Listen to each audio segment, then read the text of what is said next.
Hello and welcome to Around the Hoop, the Westwood basketball program. I'm your host, Mike Gay. Today we're going to change it up a little bit. We're going to have a coffee sit down with Coach Steve St. Martin and Catherine Clifford. A little bit less of me, a little bit more of them. Without further ado, let's kick it over to the coaches. So last week, Coach, I saw you picked up a couple of wins after a couple of losses, which is huge. I mean, anybody in the coaching world will tell you to be able to bounce back. And I noticed that you guys are starting to play with, a little differently or practice a little differently. What's going on with the games? How did it go for you? Yeah, so we got 2 wins. Dover Sherburne was a good win at home. We had that doubleheader. We got to see you guys play after, which was great. Right. Then we went to Medway on Tuesday night. It's always a tough place to play. Right. And we had 2 close games. The teams, they were ready to play against us. I don't think we were at our best, but it's a win's a win. And like you said, after 2 losses, it's just good to get back in that win column. Absolutely. Medway, credit to them. They play a really good 1-3-1 defense, which we at times looked really good against and at times kind of struggled against, but we were able to pull out a win. Against Hopkinton the week before, we had a close game that we let get away from us, and this time we had a game that came down to the last couple possessions and we were able to pull it out. So that was good. Yeah, so we'll take the 2-0 and we're hoping to keep going on that. They say, Coach, an ugly win's better than a good looking loss. Absolutely, yeah, we'll take them. So yeah, we're 9-3 now. We're pretty happy there, but we're definitely looking to build on that. Right. But right back at you guys. You had a couple good league wins too. Yeah. The Dover Sherburne win again we saw, but it's a nice home win over Medway. If you want to tell us? Yeah, I mean the same as you. We're trying to find ourselves with the different injuries and sicknesses and everything. We're trying to figure out who we are, and guys stepping up big. So in Dover, it was a matter of trying to figure different things out, and then we had really 2 solid practices and led us into the Medway game, which was a complete team effort. I mean, those guys, everybody played and everybody worked extremely hard, and we were able to beat Medway, which was they were in 2nd place in the league. We were right behind them, so we're in contention, Coach. We're battling, but with same record, same thing as you guys, right. And it's guys working really hard, and that's what's making it happen. It's players playing the way they're destined to play, and that's what makes it easy for us. Yeah, that's great. Yeah, we got on the bus and we knew that was a big game for us. It was nice to be scrolling through Twitter on the way down 109 and see that score. We knew that was a big win for you. So You said you had a couple good practice, and the guys are working hard. Is there anything kind of specific you're trying to get them to do, or is it just kind of everybody stepping up in place of some injuries, or what's been the secret to that big win? That's a great question. I mean, it's stuff that first we had to figure out, again, our identity. We're still looking for it. I mean, since the last time we were here, we were talking about that, and guys in the locker room really decided to make a commitment to what their expectations are going to be, and everybody put a list of things together. And what we all noticed were the list that we talked about had nothing to do with anything with skills. It wasn't how many shots you're going to make. It wasn't how high you could jump. So it wasn't skills. It wasn't athleticism. It was a commitment to being competitive. Hustle plays, sprinting back on defense, stepping in, taking charges, communicating on defense, all things that players have, the ability to do. And once they realized that their expectations were based upon those things, the other stuff came into play. The other stuff will take care of itself, because you're not going to make every shot. You're not going to be the fastest guy in the court. You sure as heck ain't going to be the highest jumper either. So if you can take care of the little things, big things will take care of themselves. Yeah, that's great. And one of the things that is an advantage for us is that usually the way our practice is designed is either I'm coming in when you guys are in the middle of practice, or vice versa. Right. So we get a chance to watch some things, and I noticed that you guys have been doing a couple of different things at practices that you normally have changed or didn't do before. Is that just the regular, midway of the season make adjustments, or is there something bigger or something else that you guys have pinpointed that you want to work on? Yeah, I think I'm going to say both. I think some of that is, like you said, we're trying to find our identity too, and it's taken a while, and it's a little, testing of the coach's patience, but we're getting there, and I think it's got to come from them. We had a similar, long meeting this week, and we talked very little about basketball, which is, similar on both teams. So it was good. I think we're making some adjustments. Just at some points, you just got to keep these kids on our toes. That we're dealing with 14, 18-year-old kids. Right. But there are some things we're trying to get better at. I think one thing that's improving a lot for us, and we saw this week, was just playing with confidence, playing through adversity, playing through. We had a veteran and a newcomer, and I talked about this with the girls before practice on Wednesday. Haley Connaughton's one of our senior captains. she'll tell you not her best game in Midway the other night. She Right. was, uncharacteristic turnovers, her shots weren't falling. Right. And I grabbed her at one point and said, like, I don't care if your shot's not falling. Like, you do so much more for us out there than that. And I think people get so wrapped up in stats and things like that and lose sight of those little things. Right. What she was able to do, she's such a competitor, a tough kid. She sets up our last 2 baskets, has 2 huge assists. After, throwing the ball away a couple times, to bounce back and do that, and I'll let you do the math, but there's our last 4 points. She's responsible for them, and we win by 3. So that was a big thing for her to be able to Right. step up. And then similarly for a newcomer, Fiona McGowan's a sophomore for us. She's been playing well. She's been playing great. We had a starting spot open, and she went out and grabbed it, and she's excelled there. She was similar. Didn't shoot the ball entirely well, but for a young kid to have that confidence in a close game, hits a huge 3 for us in the 4th quarter, Right. and led the team in assists and steals. So while Right, the shots right. weren't falling, she's still contributing a ton. So I think Right. we're starting to get that. Confidence is a big factor. It's easier said than done to go out and play with confidence, but we're doing some things in practice to try to help kids with that, and we talked a lot about it. So I Which think is we're heading in the huge. right direction. Yeah, Yeah, that's something great to build on. yeah, That's absolutely. awesome.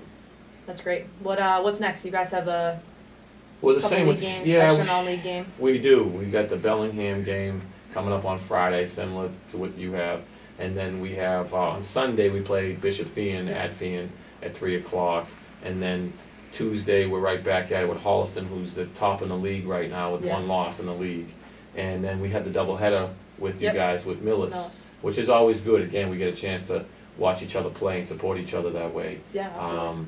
So that's coming off us, and I know the league-wise, you guys are in the same boat. Yep. But you don't, the non-league situation is not the same. Yeah, we got a couple of our non-leagues in Already the done Lincoln it Sudbury already. early in the year, but we're looking forward to it. Yeah, with Bellingham, and then Holliston's got the league's leading scorer, so we'll hopefully slow her down a little bit. And then Millis is always tough. Millis is, no matter what happens, no matter who they graduate, they're a great team. They throw a million different defenses at you, so we'll have Right. to prepare well for them. But They always play hard we're looking too. forward to those And games I are always never say that about the never boys. comfortable. Oh my God, they always play so hard. Yeah, It's, absolutely.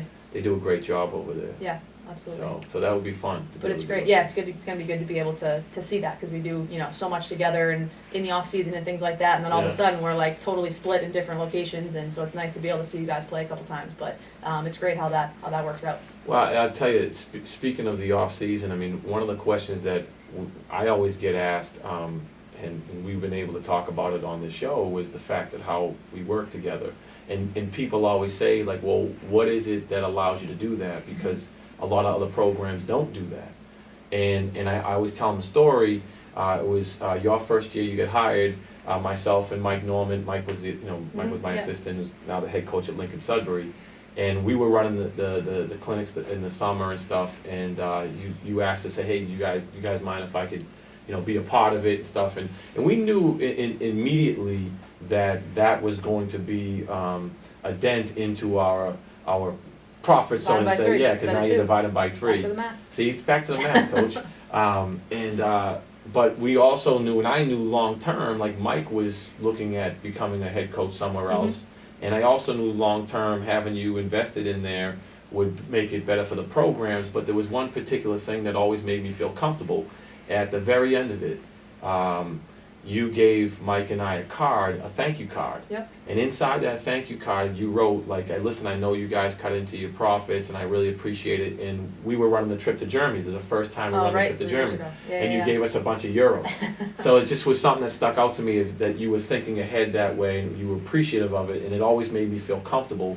Like this summer, you were like, hey, do you want to see the spreadsheet or hear the numbers? Right. And I'm like, listen, coach, if I trust you. If I Right. don't trust you, Right. I wouldn't do this. I Yeah. wouldn't do it. That's just how I am. So it always made me feel comfortable. Yeah, it's a lot of fun, and you guys easily could have been like, nope, this is our thing, like go Right. run your own girls clinic. But Right. I don't know that would have got off the ground. I think we're both in a much better boat that it's Correct. everybody together. It's fun getting the high school kids down to work it, and the little kids have a blast. So Yes. it's fun, and people always say like, oh, that's great to get the kids in the system early. I'm like, yeah, but we have a blast. It's We fun to have get so to know much the fun. kids. It's fun to. It's a little bit about player development, but it's a lot more about just the experience for the kids. So Right. And Yeah, I it's see it in been- the hallways that's been all the great. time. It's always fun to see yeah, the kids. just connects the programs. It makes Correct. it we're more invested in each other's teams and seasons, and that's a nice thing to have. I'm sure it's nice to be able to where both teams are driving us crazy and we can kind of talk about it, and Right. happens a couple times a season, and so that's a great it's been a blast. Well, the other thing too is you get a chance to learn from each other. Like I mentioned, coming in practices, watching different things, and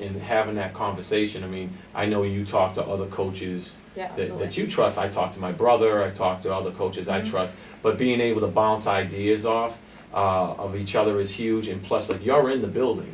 Right. So you get to see the kids in a different light as well outside in the classroom. Now, the classroom and the courtroom are both similar with the same, skill sets you Right. need mentally to be able to survive both. Right. And you get a chance to see them in a different environment, but needing the same skill set. So I always think that's great too. Yeah, absolutely. Yeah, it definitely helps for both in district. I think that's Yeah. awesome. I'm Michelle DeSimone, Vice President of Needham Bank. As Westwood's community bank, we are so proud to be the exclusive sponsor of the 2016-2017 basketball season. These players have been working hard on the court, and each week we are happy to honor the player who has excelled above the rest. So here is your Needham Bank Player of the Week, and thank you for watching this week's episode of Around the Hoop. So, Coach, you mentioned a good team win, particularly over Medway, but both games that week, trying to fit in pieces and figure out the injuries and stuff like that. And the team contributions are really important. Was there anyone that stood out, as your Player of the Week this week? Yes, I mean, we had great guys contributing all along, but Nick Anderson stood out huge for us. Nick Anderson had 25 points against Medway in the first quarter, and in most of the first half, we were struggling to find offensive rhythm. And he hit some big shot after big shot to the point where at the end of the game, the coach from the other team came up and was like, "Boy, 33 was on fire tonight." I'm like, "Yeah." So I mean, he's a player that has tremendous capability. So we're hoping that will continue all the way through. So congratulations, Nick, on being this week's Player of the Week, Needham Bank Player of the Week. So, Coach, and you mentioned your 2 wins and players stepping up. Was there one in particular that led you in both games? Yeah, our senior captain, Allie Morin, was huge for us. She had been in a little bit of a shooting slump. It was really nice to see her get out of it, not just because for the team, but for her. She worked so hard, so invested in everything this season, the team. So she was great. She was huge. She had 16 points in both games, Dover, Sherburne, and at Medway. Hit 4 threes in both those games, so it was nice to get her going from long range again. Good. But particularly against Medway, the second half, that 1-3-1 defense is good, and even when we were moving the ball and getting good open looks, they weren't always falling. So for her to come in and she hit 4 threes in the second half that really sparked our offense, and we needed every one of them because we won. We ended up winning the game by 3. So she had a great week. Good. Congratulations, Allie. Keep up the good work. So congratulations to Nick Anderson and Allie Morin, the Needham Bank Players of the Week. Let's take a look ahead. The boys will travel to Bishop Feehan in Attleboro on Sunday, the 29th of January. That game tips off at 3 p.m. On Tuesday, the boys are at home versus Holliston. Game tips at 6:30 at Westwood Bader Gymnasium. The girls will be away at Holliston. On Friday, we have another doubleheader where the boys will start at 5 p.m. and the girls will tip off at 6:30 p.m. That game is against Millis. Please come out to support the teams. It's the best show in town. And remember, if the children wear their Westwood Basketball Association jerseys, they get in for free. So on behalf of the Westwood Media Center, I'm Mike Gay. Join us next time for the Westwood Basketball Show Around the Hoop.